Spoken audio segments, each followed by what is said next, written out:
Estimados participantes, muy buenas noches. Somos B-Lawyer y hoy día continuamos con el segundo día del curso de Buenas Prácticas Empresariales y nos toca el tema de importancia de los procedimientos de investigación interna en las organizaciones, que será disertado por el doctor David Caballero Horna, quien es abogado titulado por la Universidad Peruana de Ciencias Aplicadas, UPC, cuenta con un máster en Dirección y Gestión de Comercio Exterior de la Universidad de Santiago de Compostela, La Coruña, España, y con un diplomado de especialista en implementación y auditoría en sistemas integrados de gestión por la Universidad Nacional de Agraria de La Molina. Es auditor líder en sistemas de gestión como BAS y normas ISO como la 9001, 14001, 45001, 28001, 56002 y 37001. Asimismo, es catedrático de posgrado en universidades del Perú y Ecuador, como la Universidad Peruana de Ciencias Aplicadas, Universidad Católica de San Pablo, Universidad Continental y Universidad de los Hemisferios de Ecuador. Ha sido gerente general de la empresa Compliance Consultores y Abogados SAC. Actualmente se desempeña como director fundador de El Rincón del Compliance y es auditor jefe en Compliance en Latinoamérica para la empresa AENOR, contando además con una amplia experiencia laboral tanto en el sector público como privado en materia de compliance. Asimismo, cuenta con amplia especialidad en la materia y es todo un placer para nosotros como B-Lawyer tenerlo el día de hoy como expositor. Estimado doctor, le brindamos el uso de la palabra y agradecemos su apoyo. Perfecto, muchas gracias Fabián, bueno, muchas gracias a todos los presentes. Muy también complacido con la invitación y el tema que vamos a tocar, que en este caso es el de procedimientos de investigaciones internas, ¿no?, en las organizaciones. Bueno, previamente hablar, ¿no?, sobre estos procedimientos internos de las organizaciones, tenemos que hablar, creo yo, de algo fundamental, ¿no?, que son las mismas denuncias o inquietudes que el personal o partes interesadas podrían enviar o podrían presentar. En ese sentido, quiero comentarles que en la experiencia que he tenido de auditorías, ¿no?, a nivel de toda América Latina, incluso también en España, y bueno, los años de experiencia, me han llevado también a ver una serie de casos, de mitos, ¿cierto?, que se tejen alrededor de estos temas, y que tal vez son buenos que, o tal vez sea bueno que podamos tocarlos para que ustedes también tengan una mejor apreciación de ello, y bueno, se lleven lo que ustedes consideren que sea favorable para ustedes, y también lo que consideren que no, que también tienen todo el derecho, pues descartarlo de plano, evidentemente bajo un análisis que vayan a poder hacer previamente, ¿no? Lo que he mencionado, ¿no?, a ustedes es que estas denuncias o inquietudes, ¿quién las podría hacer? ¿Cierto? En primer lugar. Estas denuncias, inquietudes que se podrían plantear, y ojo, hablo de un tema muy importante aquí, y acá hay un primer mito. No todo lo que se tiene que presentar por el canal tienen que ser denuncias, ¿ok? Repito, no todo lo que se tenga que presentar por el canal tienen que ser denuncias. Pueden también ser inquietudes, que a veces son más importantes incluso que las denuncias. Porque la denuncia en sí se da cuando algo ya sucedió. Es decir, yo vi, observé, me contaron, vi algo, ¿cierto?, que no me pareció adecuado a las normas, y lo denuncio para que la organización lo pueda resolver. Pero una inquietud para mí es el escenario ideal a la que cualquier organización debería aspirar. Repito, la inquietud es el mejor escenario en el que toda organización debería aspirar, ¿sí? ¿Por qué? Porque eso justamente le va a dar a este canal una materia preventiva, ¿cierto? Preventiva, de decir, por ejemplo, estuve en una organización, me acuerdo, y había un responsable de, un jefe de responsabilidad social, ¿no?, de una empresa muy conocida, muy grande, aquí en Perú. Y esta era una empresa que favorecía mucho el uso del canal de denuncias o del planteamiento de inquietudes. A esta persona, un alcalde en un momento le solicitó una donación por todos estos temas del COVID, de la pandemia que hemos y estamos viviendo. A principios de este año le pidió una donación.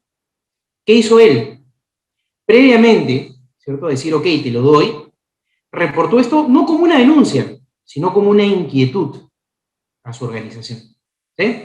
Lo reportó como una inquietud diciéndole, miren, me han pedido esto, me han pedido esta donación, mascarillas, alcohol, no sé ¿qué debo hacer? ¿Le doy o no le doy? Y la organización, a través de ese planteamiento de la inquietud de esta persona, hizo todas sus averiguaciones, vieron, si habían ganado o no recientemente una licitación con ellos, ¿no? Bueno, hicieron una serie de análisis ahí internamente, justamente, y al final dijeron, sí, podemos darle, ¿cierto?, esta donación que están pidiendo. Si eso hubiese sido al revés, es decir, si esto hubiese sido presentado como una denuncia, hubiésemos estado en otro escenario. En este caso, hubiese sido una persona, ¿cierto?, que un alcalde X le pedía una donación, y esta persona agarra, coge la donación, se la da sin preguntar. Otra persona de su equipo o de otro equipo se entera y dice, ah, no, aquí hay corrupción porque le estamos dando a un alcalde, denuncia. Ya el tono de la investigación va a cambiar.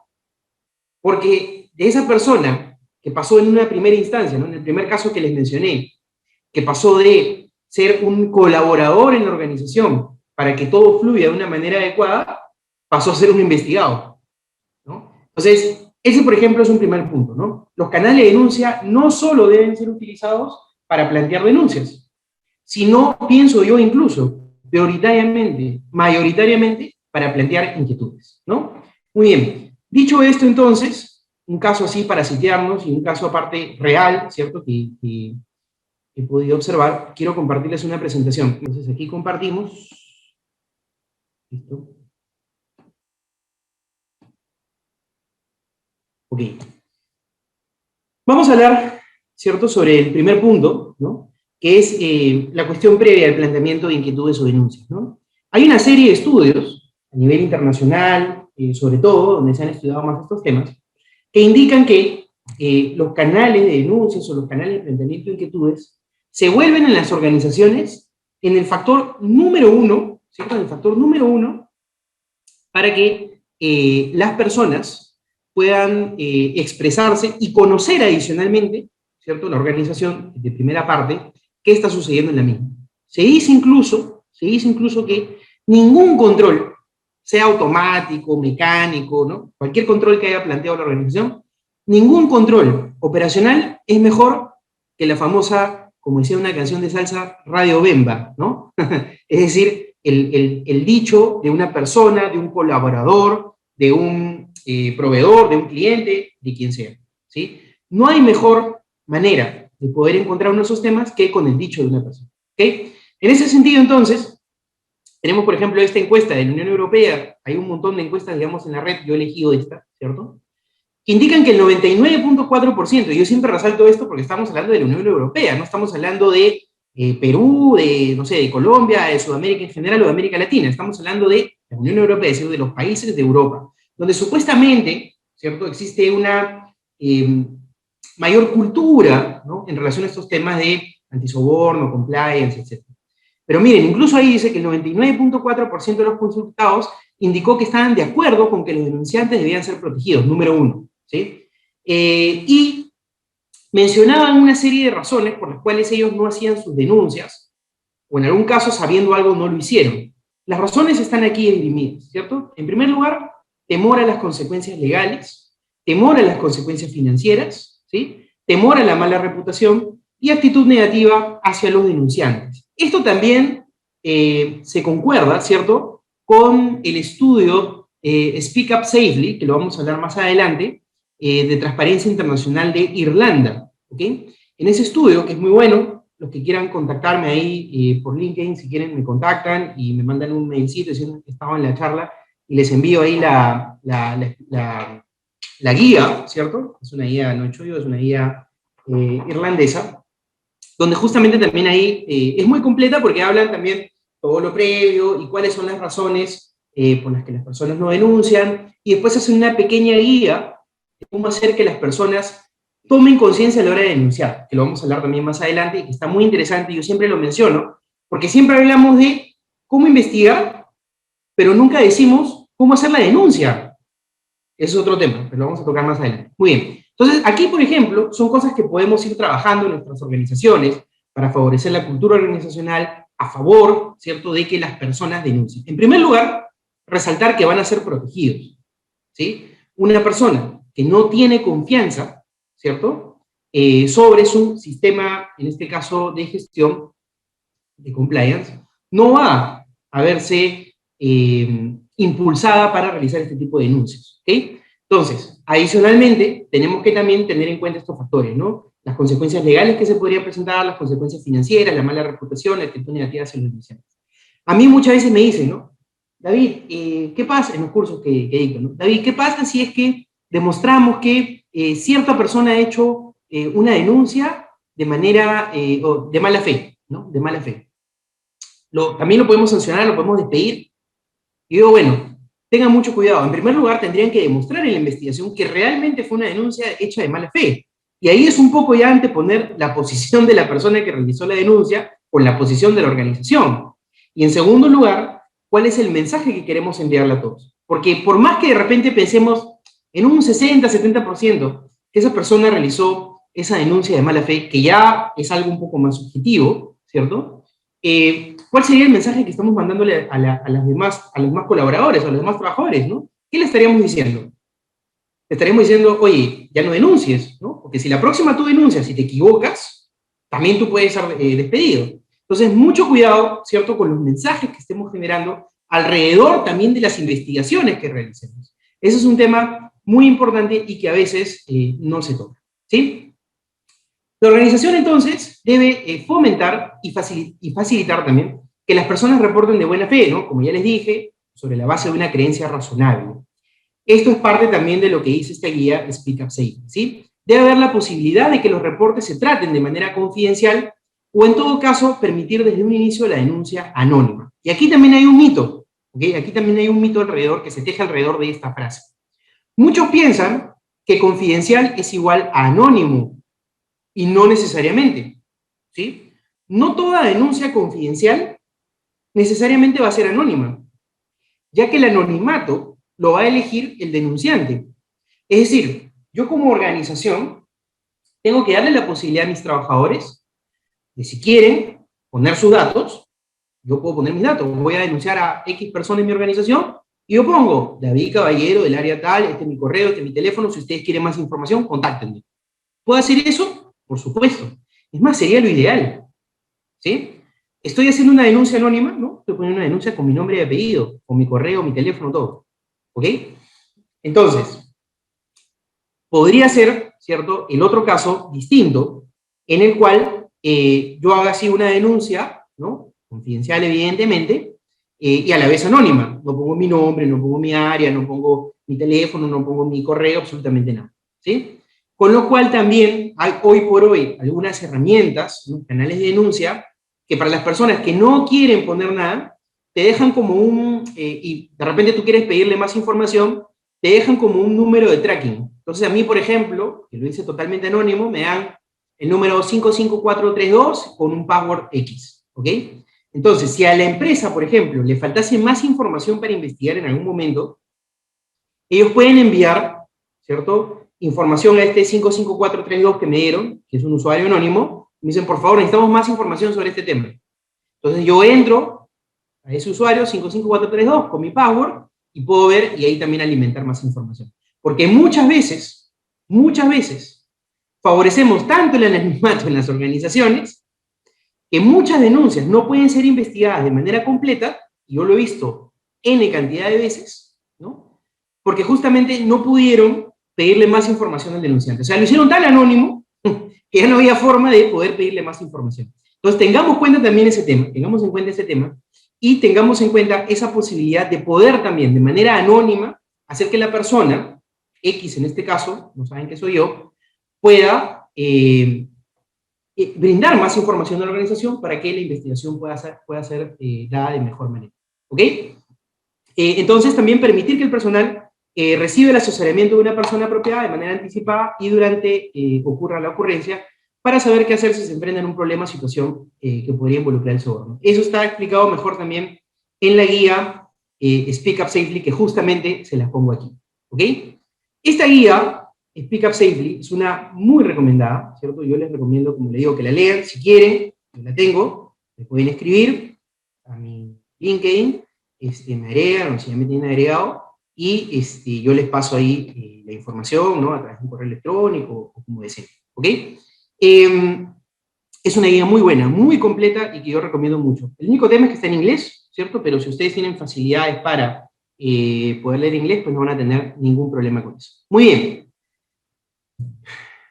La investigación. La investigación va a ser mejor, ¿ok? Y esto es muy importante, y eso muchas veces no se dice. La investigación va a ser mejor mientras mejor información me dé el denunciante. ¿Ok? La investigación va a ser mejor mientras que mejor información me dé el denunciante. ¿Ok? Punto número 1. Punto número 2. La pregunta que les haría yo a ustedes, que son seguramente personas relacionadas a temas legales, de sistemas de gestión, no sé, de comunicaciones, de compliance, etc. La pregunta que yo les haría es la siguiente. ¿Ustedes han capacitado a su personal para que sepan cómo denunciar? No para que denuncien, porque el error común que yo siempre veo en las organizaciones es que dicen, denuncia, denuncia, denuncia, denuncia, denuncia, denuncia, denuncia, pero nunca dicen cómo deben denunciar. Miren, nunca dicen cómo deben denunciar. Y eso a mí me parece un paso fundamental y clave si es que ustedes quieren tener una buena investigación. Porque de nada les va a servir que les llegue la denuncia si les falta, pues, no sé, 12 de las 15 piezas del caso que tienen.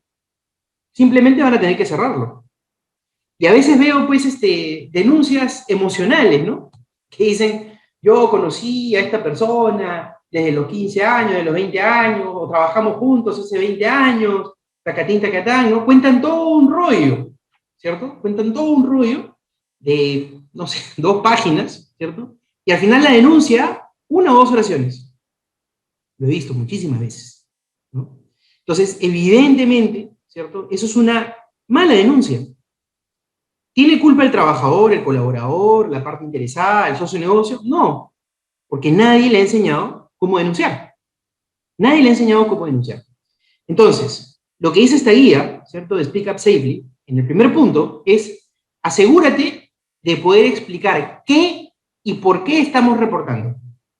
Miren, asegúrate de poder explicar qué y por qué estamos explicando, ¿no? En inglés es make sure you can explain why and what you are reporting, ¿no? Entonces dice, ¿no? Cuando necesitamos, ¿cierto?, o cuando hemos tomado la decisión en realidad de hacer una denuncia, tengo que saber, 1, por qué estoy reportando, y 2, qué es lo que estoy reportando. Y esto es algo que muchas veces la gente no llega a comprender. La gente no llega a comprender y por eso se hacen malas denuncias, ¿no? El segundo punto, ¿cierto? El segundo punto, muy importante también, es busca previamente consejo profesional, ¿no?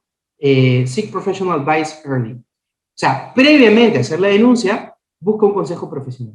¿De qué puede ser este consejo profesional? Puede ser del mismo oficial de cumplimiento, ojo. Puede ser del mismo oficial de cumplimiento.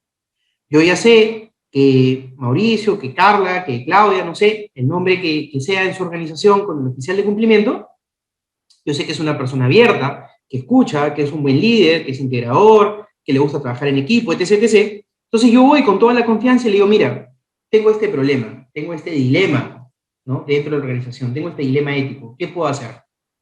Entonces él me dirá, a ver, cuéntame el caso, ¿no? Le diré, mira, sí, pasó esto, pasó lo otro, qué sé yo. Y él me dirá, o ella me dirá, está bien, creo que tienes un caso, reporta. ¿Eso se puede hacer? Por supuesto que sí. Más bien yo les preguntaría, ¿por qué no se podría hacer? ¿Cierto? ¿Por qué no se podría hacer? Por supuesto que las personas pueden buscar consejo previo antes de hacer una denuncia. Entonces, en ese caso, buscar consejo profesional, si es internamente dentro de la organización o externamente, tal vez un abogado también, ¿no? Yo quiera consultar con un abogado propio, a ver si es que yo me voy a meter en problemas de repente porque yo considero que de alguna u otra manera estoy también involucrado en el caso, sin haberlo sabido, ¿no? Entonces, o sin haberlo sospechado en todo caso, mejor así, ¿no? Sin haberlo sospechado, de repente yo no sabía mucho derecho, qué sé yo. Entonces busco un consejo profesional de un abogado externo en este caso y le digo, oye, mira, tengo este caso que quiero reportar, pero no sé si también yo me podría haber involucrado en el mismo. Y él dirá, bueno, ponlo de esta manera, hazlo así, así, ¿no? Para que también poder salir yo de alguna u otra manera mejor librado dentro de la organización. El tercer punto me parece importantísimo, ¿ya? ¿Por qué? a mí me causa mucha, mucha risa, mucha alegría a veces cuando estoy haciendo estos cursos, porque me dicen, ya, David, todo está bueno contigo, me dicen, pero ¿en qué momento empezamos a investigar, empezamos así tipo CSI, tipo la FBI, ¿no? ¿Cómo hacemos para juntar la evidencia, para saber, mira, qué pasa si yo veo que le está dando pues uno plata al otro, o qué pasa si yo intercepté un correo, ¿no? Y vi este tema, o intercepté las llamadas, qué sé yo. Bueno, evidentemente, ¿cierto? Eso es algo que no debe ocurrir en nuestras organizaciones, ¿sí?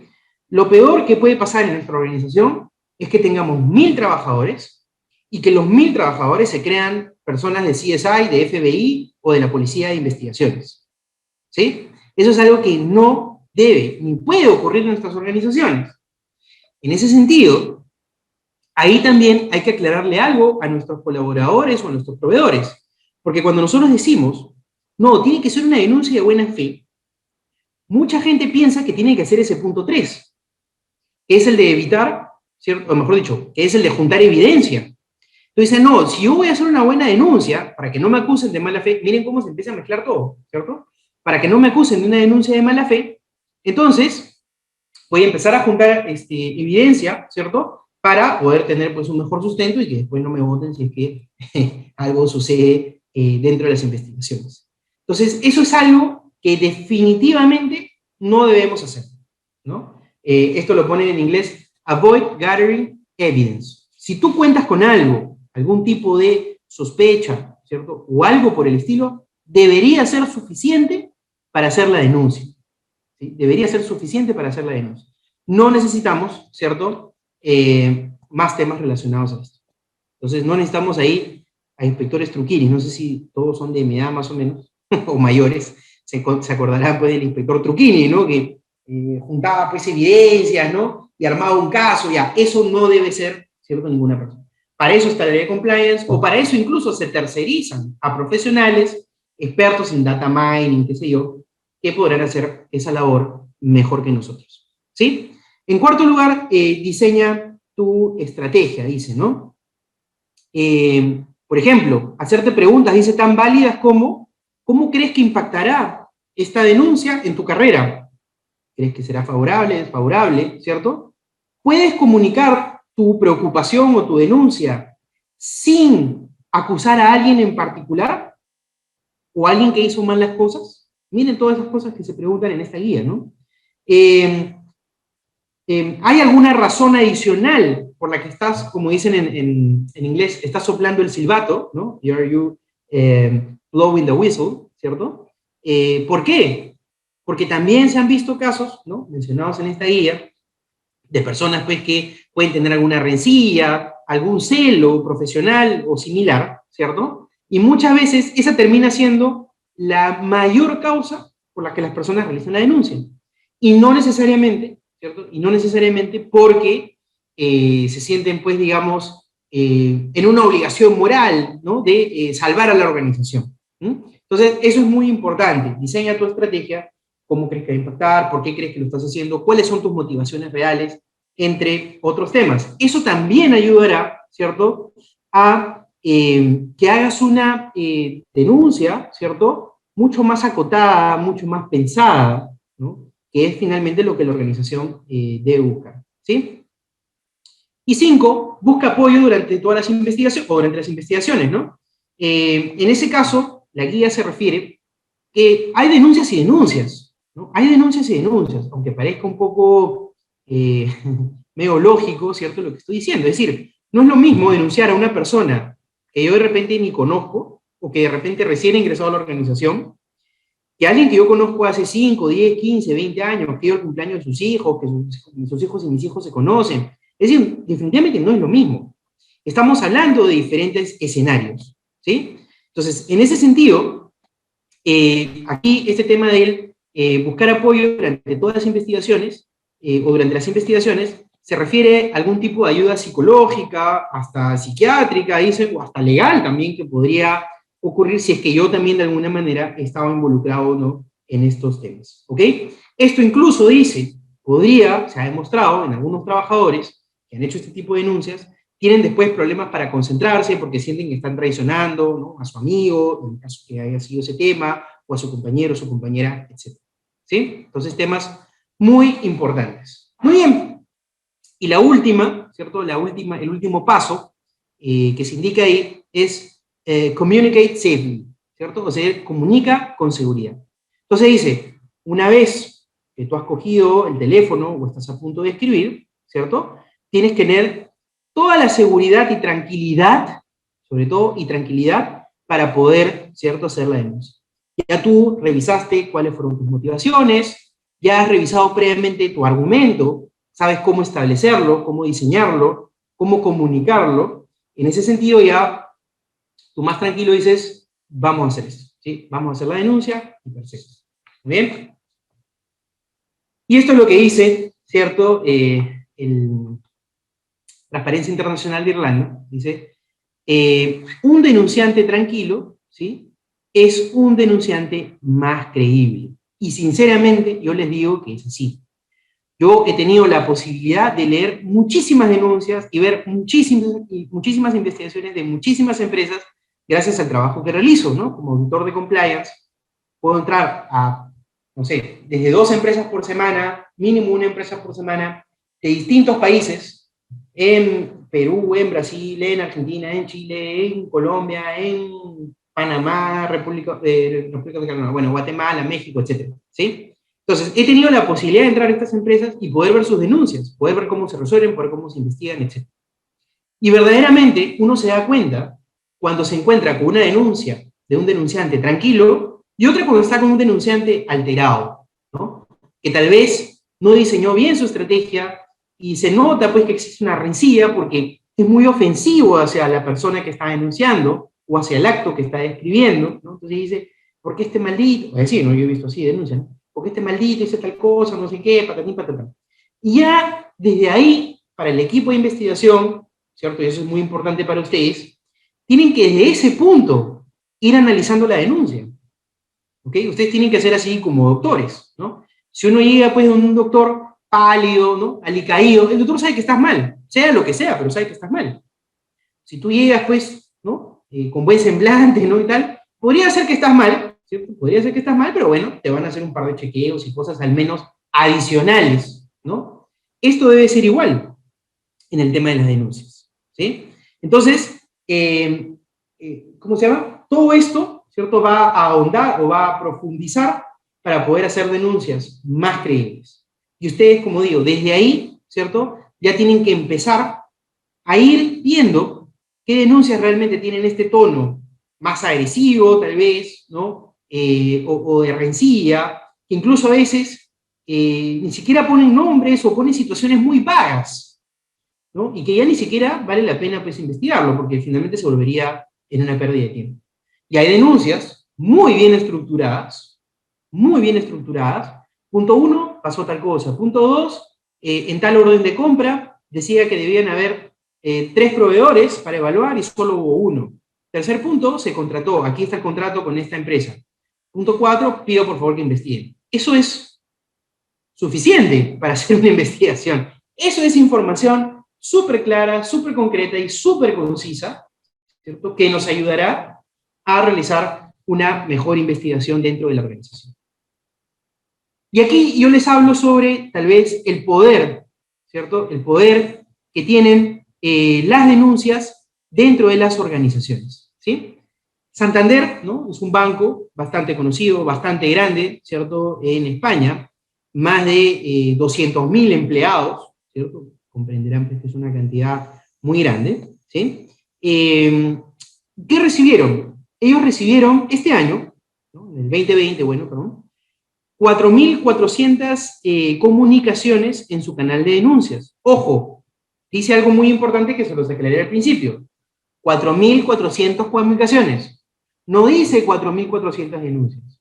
Yo les apuesto lo que ustedes quieran, que esas 4.400 comunicaciones, un 60-70% están destinadas a temas de consultas, inquietudes.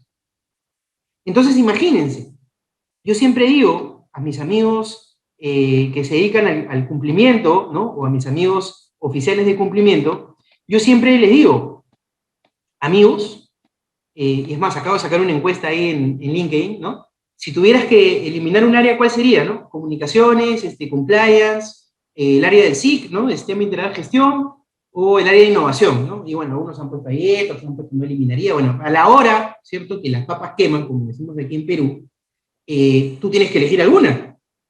¿Y a quién vas a elegir? Evidentemente vas a elegir a la que menos te reporte, ¿no?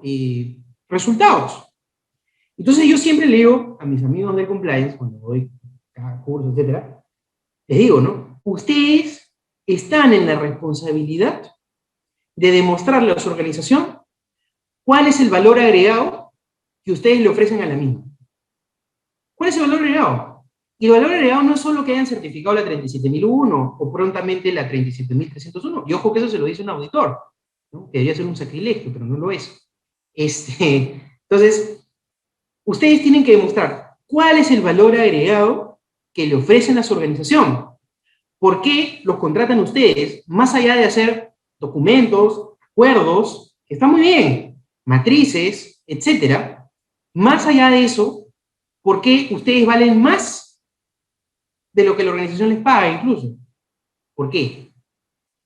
Yo estoy segurísimo que este oficial de cumplimiento del Banco Santander no tiene que demostrar más que esta noticia. Esta persona ha entendido cómo demostrar su valor agregado dentro de una organización.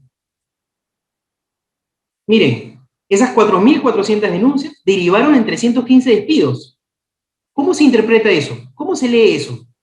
Yo lo leo que esta persona o esta área, o varias áreas, no sé si han trabajado de manera conjunta, han evitado 315 posibles fraudes, sobornos, robos, lo que sea.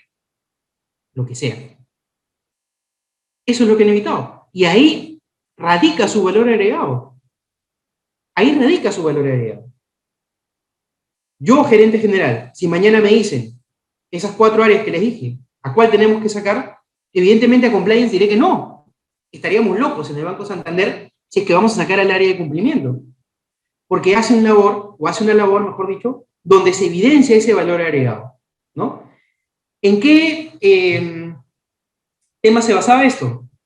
Temas como irregularidades financieras y contables, posibles incumplimientos del Código General de Conducta y Ética, ¿no? O sea, relacionadas a temas de compliance, comportamientos corporativos o del sistema de gobierno interno, ¿sí? Miren, para tener 4.400 comunicaciones en su canal de denuncias, estas personas se demoran más o menos 35 días, ¿cierto?, en cada una de ellas. Entonces me parece un tiempo bastante prudencial, ¿cierto?, para una organización tan grande y para recibir tal cantidad, ¿cierto?, de denuncias. Me imagino que evidentemente esta área está cargada pues, de un personal mucho más grande, ¿no? No solamente será una, serán 4, 5, 6 personas que estarán ayudando. Yo les comento aquí el caso, no voy a decir el nombre, pero podría salir también en las noticias tranquilamente, de una compañía de telefonía muy grande aquí en Perú, que yo los he auditado también aquí, y que ellos en promedio reciben 800 comunicaciones en su canal de denuncias, de las cuales igual un 60-70% están relacionadas a planteamiento de inquietudes y el otro porcentaje a temas de denuncias como tal. Y eso también, ahí la oficial de cumplimiento no tiene que hacer mucho, ¿cierto? Porque demuestra cuál es el valor agregado de su organización, evidentemente con las resoluciones y con las acciones que se toman alrededor de ello, ¿sí? Entonces es un tema muy importante. Muy bien. Se debe contar, ¿cierto? Ya para la parte formal, digamos, de la investigación, deben tener un procedimiento, ¿no?, para requerir una evaluación, ¿sí? Y cuando sea apropiado también la investigación de cualquier soborno o la violación de la política antisoborno o el sistema de gestión antisoborno. Y aquí también hay un tema muy importante. A nosotros los abogados, por ejemplo, o las personas que estén como oficiales de cumplimiento, tal vez les han enseñado su profesión, qué sé yo, pero no necesariamente les han enseñado a investigar. Y como digo, hay investigaciones que son mucho más sencillas, como la que les planteé, ¿no?, donde dice, mira, la orden de compra tal, ¿no?, pidieron 3 proveedores, solo uno, qué sé yo, y bueno, en ese caso pues será muy sencillo, porque simplemente ingresaré al SAP, veré la evidencia, veré si es conforme o no, si de repente estaban los 3 proveedores, bueno, la otra persona se confundió, ya está, no pasó nada, pero si había solo uno, ahondaré más, le preguntaré, oye, ¿qué pasó? ¿Por qué solo uno? Este era un contrato de $500,000, etc, etc, etc, hasta que llegue a una conclusión. De repente se le va a mandar un memo, o se le pedirá, qué sé yo, ¿no? Bueno, esa investigación es relativamente sencilla, ¿cierto? La que le estoy comentando, pero claro, todo partió de una buena denuncia otra vez, ¿sí? Y también tenemos el otro caso en el cual no tendríamos esas posibilidades, ¿sí? No tendríamos esas posibilidades y habría que hacer incluso, ¿no? Data mining, ¿no? O no sé, pues, de repente interceptar, no sé, ciertos correos, ciertos temas, evidentemente también que esté relacionado a un tema de legalidad, ¿cierto? Dentro de nuestro ordenamiento jurídico. Y en ese caso, a lo mejor, ¿cierto? La persona que yo tengo en área de cumplimiento, o las personas que yo tengo en área de cumplimiento, no cuentan con el expertise suficiente para realizar ese tipo de investigación. Por lo tanto, en esos casos, tanto, por ejemplo, la norma ISO 37001, como la norma específica, incluso de canales de denuncia, que también ha salido ya una ISO sobre esos temas, permiten que estos temas puedan ser tercerizados, ¿sí? Y en ese caso, evidentemente, tendré personas que han estudiado, ¿no? Para eso, y que de alguna u otra manera tendrán pues mayores herramientas, ¿cierto? Para poder realizar las investigaciones, ¿sí? Muy bien. Requerir medidas apropiadas en caso de que la investigación revele algún soborno, ¿sí? Empoderar y dar facilidades a los investigadores. Aquí también hay un tema muy interesante, ¿no? Porque yo también puedo decirle, no, yo, a veces yo veo, ¿no? Cartas firmadas ahí por el gerente general, apoyo con recursos al área de compliance, ¿no?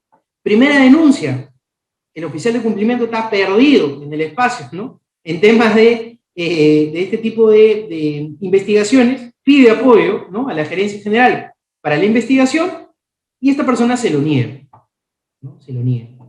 O lo que pasó peor, ¿no? En el caso del Fútbol Club Barcelona, ¿no? Con su oficial de cumplimiento, que ustedes ya habrán conocido el caso, ha sido muy conocido, ¿no? Visto en las redes sociales y todo, en noticias, etcétera. La oficial de cumplimiento estuvo investigando una denuncia que al final terminó en la cárcel, incluso del presidente del Fútbol Club Barcelona, y en un momento, ¿no? La oficial de cumplimiento cuenta que el presidente de Barcelona la llama, y ella no le contesta, y ahí le manda un correo porque ella sospechaba que ella estaba investigando los temas, y le dice, quiero hablar contigo, ven a reunirte conmigo. Ella no va, ¿no? Posteriormente a ello, el presidente la despide, ¿no? La despide, y bueno, contrataron a otro oficial, pero ella tenía tan avanzada la denuncia que simplemente la pasó luego a la fiscalía y finalmente el presidente de Barcelona terminó en la cárcel, ¿no? Imagínense en ese caso cómo terminó esa investigación. El caso fue el de Barcelona que se decía, bueno, se dice, ¿no? Hasta ahora, que el presidente pagó, ¿no? A estos famosos haters o trolls, no sé cómo les llaman ustedes en las redes, ¿cierto? Para molestar, incomodar a ciertos jugadores muy conocidos incluso, ¿no? Como Messi, defensa, no me acuerdo, que se casó con Shakira, Piqué, ¿no? Entre otros. Y claro, evidentemente, pues, era un dinero mal invertido dentro de la organización, ¿no? Porque obviamente el dinero, pues, de los socios o de lo que ingresa por auspicios, etcétera, no debería estar destinado, ¿no?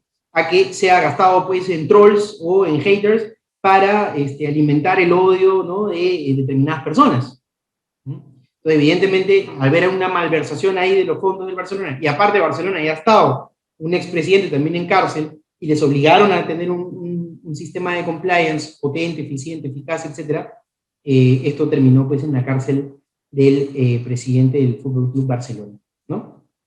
Muy bien. Entonces, hay 4 pasos, digamos, básicos, ¿cierto?, que considero yo dentro de estos temas de cumplimiento, ¿sí? En primer lugar, el tema de la recepción, muy importante para el tema de la investigación. ¿Cómo es que vamos a recibir, ¿cierto?, estas denuncias o inquietudes que se vayan a realizar? Bueno, lo más común, pues, que yo he podido ver son llamadas por teléfono, ¿no? O sea, tener un call center, correos electrónicos, apps, ¿qué más se puede ver? Bueno, hasta buzones, no he visto sugerencias, o ir presencialmente donde el oficial de cumplimiento también, o la oficial de cumplimiento, para realizar la denuncia específica, ¿ok? Bueno, recuerden que según el tipo de herramienta y según la facilidad, ¿cierto?, que genere también esta herramienta para poder hacer las denuncias, yo voy a tener una mejor herramienta, ¿cierto?, para poder detectar cualquier tipo de acción ilícita, ¿no?, que se haya podido presentar dentro de la organización, ¿no? Es importante también decir que las organizaciones podrían manejar su propio canal de denuncias, ¿no? Muchos piensan que es una obligación el adquirir, digamos, un canal de denuncias tercerizado porque se piensa que es más independiente. Cuando yo he podido ir a muchas organizaciones, incluso esta que les comenté, donde reciben 800 denuncias de manera anual en promedio, y ellos manejan su propio canal, porque les parece a ellos incluso más confidencial si es que ellos lo reciben de manera particular, ¿no? Entonces, no es necesario que yo tercerice mi canal. Ahora, si quiero hacerlo, pues en buena hora también podría hacerlo, pero también a veces yo he pedido eso y no lo tienen. No tienen como que el funcionamiento del canal de denuncia, ¿no? A quién se va a brindar, etcétera, la información, etcétera, etcétera, ¿no? Entonces, eso también es muy importante, ¿sí? El paso 2 es el análisis. Recuerden que desde el análisis debemos garantizar la confidencialidad del denunciante, ¿no? Por lo que solo las personas designadas deben formar parte de este paso. Algún día estuve en una organización, recuerdo, y les pregunté, ¿no? Bueno, ¿cómo hacen su investigación de denuncias? ¿No? Ya un poco en la parte esta del análisis, ¿no? Y decía, ah, sí, mira, yo la recibo, ¿no? Me decía el oficial de cumplimiento, que era el gerente legal, yo se la paso al especialista legal, y este especialista, cuando yo le pregunto, me contó que también él a veces se la pasaba al practicante legal, ¿no? Entonces yo le digo, oye, pero ¿no crees que ya baja demasiado, ¿no?, hasta el practicante para que también él revise, ¿no?, todos estos temas? Y bueno, ahí se armó toda una discusión, todo un tema, y al final sí, pues ellos comprendieron de que no era la mejor manera la que estaban ejecutando, ¿no? Y finalmente dijeron, bueno, ya yo solamente como oficial de cumplimiento voy a guardar esa información, y si necesito algún tipo de ayuda, pues se lo pediré a alguna u otra persona, ¿no? Entonces, diseñamos muy bien cómo hacer el análisis de la información dentro de nuestra organización, ¿sí? Fíjate si la denuncia se trata también de hechos concretos y no de juicios de valor, ¿sí? No de juicios de valor. Y ya recuerden, también por experiencia propia, ¿no?, y ajena, digamos, que he podido ver también, cuando ya el tema empieza a tener estos tonos personales, de insultos, ¿no?, de temas, yo creo que la denuncia ya empieza a perder valor, ¿cierto? Y empieza a perder también credibilidad, ¿no? Eso es al menos lo que yo he visto y lo que yo pienso, ¿sí? En el paso 3 está la investigación, que es, con los elementos suficientes, se deben pues ya evidentemente iniciar la investigación. ¿Cuáles son los elementos suficientes? Pues que cuente yo con la información mínima, como les comenté en ese caso, no sé, Carlos, el especialista de compras, ¿cierto?, hizo una contratación el 29/05, ¿no?, con fecha 29/05. Dicha contratación debía pedir 3 proveedores y solo tenía uno. Okay, segundo tema. El procedimiento tal indica que deben ser 3 proveedores para su evaluación. Adjunto orden de compra. Bueno, en ese caso, tengo los elementos suficientes y abundantes, diría yo, para hacer la investigación, ¿no? Entonces, ya esto después nos permitirá, ¿no?, en esta parte de investigación, recolectar evidencias de un modo sistemático y también ágil, ¿sí? ¿Qué podemos hacer también? Podemos hacer entrevistas, ¿sí?, tanto al personal propio como también al personal tercero, ¿sí? ¿Qué más? ¿Qué más? Bueno, ya el tema de la resolución, ¿sí? En el tema de la resolución hay que realizar un análisis final, ¿cierto? Y ahí podemos también invitar a otras personas, ¿sí? Podemos invitar a otras personas que se sumen, ¿cierto? Se sumen a la resolución del mismo. ¿Por qué? Porque de repente el oficial de cumplimiento con el gerente general dicen, bueno, esto se merece un despido del trabajador, ¿no? Ha incurrido una falta en el código de ética o en el reglamento de trabajo, no sé, en lo que se les ocurra del caso específico. Cuando vamos a los hechos, ¿cierto? Cuando vamos a los hechos,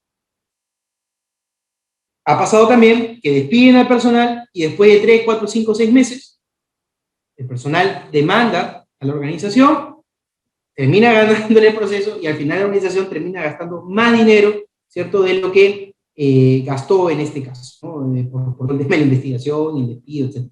Entonces, busquemos también de repente asesoría, si es que no somos expertos, en un abogado laboral, en el área de recursos humanos, ¿no?, que nos puedan asesorar y decir, sí, mira, esto corresponde, no corresponde, lleguemos a un acuerdo, ¿no? Siempre decimos los abogados, un buen acuerdo a veces es mejor un mal acuerdo es mejor que un buen juicio, ¿no? Entonces, tengamos en consideración esos temas. También, por favor, al momento de realizar la resolución, de modo que nuestro procedimiento, protocolo, ¿no?, esté alineado siempre a la resolución que vayamos a emitir. ¿Ok? Muy bien. Esta es mi página, ¿cierto? Veo que hay varios conectados que se han ido sumando, ¿no?, durante la sesión. Los invito en LinkedIn, ¿cierto? Buscan con ese mismo nombre, creo que ahí está la fuente abajo también.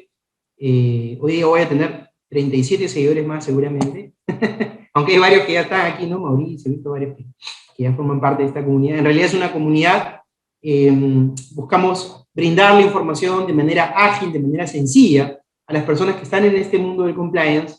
Ha tenido, gracias a Dios, creo, un efecto bastante positivo a nivel, no solo América Latina, sino también ha impactado mucho en España, ha gustado mucho, y bueno, nada, eso es un poco lo que les quería transmitir. Aquí cerramos con este vídeo, unas diapositivas adicionales y un mito más que quisiera develar y ya está. No sé si se escucha, creo que tengo que compartir con sonido, ¿no? Doctor, sí se escucha el video, sí se escucha el video. Ya, perfecto. Ok.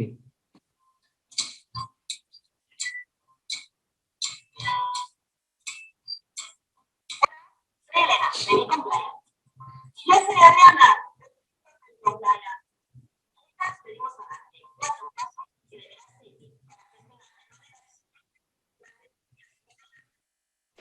Doctor, el video se escucha el audio muy bajo, bajo el nivel.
Muy bien, entonces ese es el vídeo que hicimos. Tenemos otros vídeos también de canal de denuncia. Tal vez si nos buscan también en YouTube, ahí podemos también tener los videos un poquito más ordenados, ¿no? Porque en LinkedIn, bueno, se mezcla con flyers y cosas. Perfecto. Esto tal vez para reflexionar un poquito, ¿cierto? La Security and Exchange Commission, SEC, ¿no? Que vendría a ser acá el símil de la SMB, ¿cierto? La Superintendencia de Mercado de Valores, ha pagado más de 266 millones de dólares en 50 premios a 55 informantes. Pareciera que estoy hablándoles o contándoles de repente de alguna casa de lotería, ¿no? Un tema así, pero no. Ellos, ¿qué hacen? Calculan el impacto de la denuncia, ¿cierto? El impacto de la denuncia, cuánto dinero les ha podido ahorrar esa denuncia, si que efectivamente era viable, ¿no? Y todo, después de la investigación, y posteriormente proceden a dar un porcentaje de ese dinero que el Estado americano se ha ahorrado. Interesantísimo. Ahí, por ejemplo, hay una noticia, ¿cierto? Una persona que ha ganado hasta 33 millones de dólares, ¿cierto? Por haber realizado ese reporte de investigaciones. Y eso es algo que yo muchas veces no veo en las organizaciones aquí en Perú. No dicen reporta, reporta, pero bueno, como que ganas pues tu premio consuelo, ¿no? Que es tu paz mental, pero no veo ese tipo de incentivos que países más adelantados lo manejan y les va muy bien, ¿no? Muy bien. Muy bien. Entonces, por mi parte, eso sería todo. Les agradezco a todos, son 37 participantes. Tenemos 3 minutos finales. Fabián, no sé si se puede hacer alguna pregunta, algún tema, o dejamos ahí en expectativa el tema. Sí, estimado doctor, muchísimas gracias por su presentación. Estuvo muy interesante el contexto en el cual su merger compliance a través de la auditoría interna. Ante eso, se ha efectuado una pregunta por el momento por parte de Henry Valdivieso. Nos comenta lo siguiente: haciendo un contraste con el desarrollo del compliance nacional, ¿cómo se podría hacer una comparativa entre el compliance nacional y el compliance internacional? Bueno, habría que ver con qué país, ¿no? Efectivamente, digamos, yo creo que en América Latina somos uno de los países más avanzados, ¿no? En cuanto a normativa como tal. Tal vez, incluso, ¿no? En Ecuador recién se han hecho algunas modificaciones a su Código Penal para poder empalmar todos estos temas de compliance. En Colombia todavía no existe nada. En Chile sí, ellos nos llevan algunos años de ventaja sobre estos temas. Está incluso el tema de la cultura de compliance mucho más avanzada. En Centroamérica, salvo Costa Rica, que acaba de ingresar, ¿no?, en la lista de los países que nosotros nunca hemos podido ingresar, tienen ya una normativa también específica. República Dominicana está haciendo algo bien interesante sobre los oficiales de cumplimiento y están haciendo entrenamientos para oficiales de cumplimiento para funcionarios públicos, algo que me parece que todos los países de América Latina lo deberían imitar. Bueno, México también está un poco más avanzado y así otros países, ¿no? Evidentemente, pues, Estados Unidos, Europa nos lleva, pues, años luz de ventaja. Incluso España acaba de sacar hace muy poco una norma relacionada a todos los temas de canales de denuncia, ¿no? Y que las organizaciones deben contar con estos canales de denuncia como parte de su gestión del día a día, ¿no? Entonces yo creo que este es un tema muy interesante que cada día va a ir ganando más adeptos, ¿no? Yo creo que B-Lawyer está haciendo un muy buen trabajo en ese sentido, dando a conocer estos temas. Y nada, yo creo que se abre una posibilidad muy grande para las personas que están desarrollando en este ámbito de compliance en ese sentido, ¿no? Muchas gracias, estimado doctor. Y una última pregunta por parte de Yasmín Ana María. Nos comenta lo siguiente: estimado doctor, muchísimas gracias por la presentación realizada. Una pregunta. A lo largo de estos años, el desarrollo del compliance se ha enfocado en el ámbito penal, pero en los últimos 2 años la materia se expresa en diversas especialidades como laboral, corporativo, entre otros. ¿El compliance se resume en una sola especialidad o es en todas las especialidades del derecho? Sí, bueno, si nos vamos al término anglosajón, pues en este caso en el inglés, el compliance en general es cumplimiento, ¿no? Y como tal podría ser dado en materia de competencia, en materia laboral, ¿no? Como de hecho también se viene desarrollando a nivel mundial, a nivel medioambiental, ¿no? Y evidentemente pues también a nivel penal. Sí, yo creo que en todos esos ámbitos se debería mover, y todos estos temas también están enlazados, ¿no? O sea, porque aquí también podemos tener los temas de hostigamiento sexual, ¿no? Tantas cosas que también hoy por hoy están en boga, ¿no? Muchísimas gracias, doctor. Una pregunta Leo, adicional. ¿una última pregunta? Sí, por parte de John Castro nos comenta. ¿En Perú ya hay legislación sobre responsabilidad penal de personas jurídicas? Sí, obviamente, ¿no? Tenemos la ley 3424, ¿no? Y tenemos el Decreto Supremo 00-2019, ¿no? Del Ministerio de Justicia, así como toda la normativa anexa a la misma. Y también existe un decreto legislativo, ¿no? Que regula el tema de el soborno entre privados, ¿no? Que eso antes no lo tocaba el Código Penal. Hoy por hoy también el soborno entre privados es un delito, ¿cierto? Y podría estar o devenir en un tiempo de cárcel si que se considerase esto dentro de la investigación penal, ¿no? Muy bien, yo me despido porque justo tengo otra charla a las 8, como le había comentado a Mauricio. Les agradezco encarecidamente su invitación y los invito a seguirnos en el Rincón del Compliance, que tenemos siempre información muy interesante, muy al día. Espero hoy día tener 39 ya seguidores más. Ya vamos por los 4.400, estamos muy contentos, así que nada, nos vemos ahí, muchas gracias, y estoy también a las órdenes si tienen alguna consulta ahí por LinkedIn. Muchas gracias, estimado doctor. Ha sido todo un placer y esperamos contar con su presencia en una siguiente oportunidad. Ha sido todo un lujo tenerlo. Muchísimas gracias, estimado doctor. Muchas gracias, hasta luego. Hasta luego, estimado doctor. Estimados participantes, hemos culminado la primera presentación referida a importancia de los procedimientos de investigación interna en las organizaciones por parte del doctor David Caballero Horna.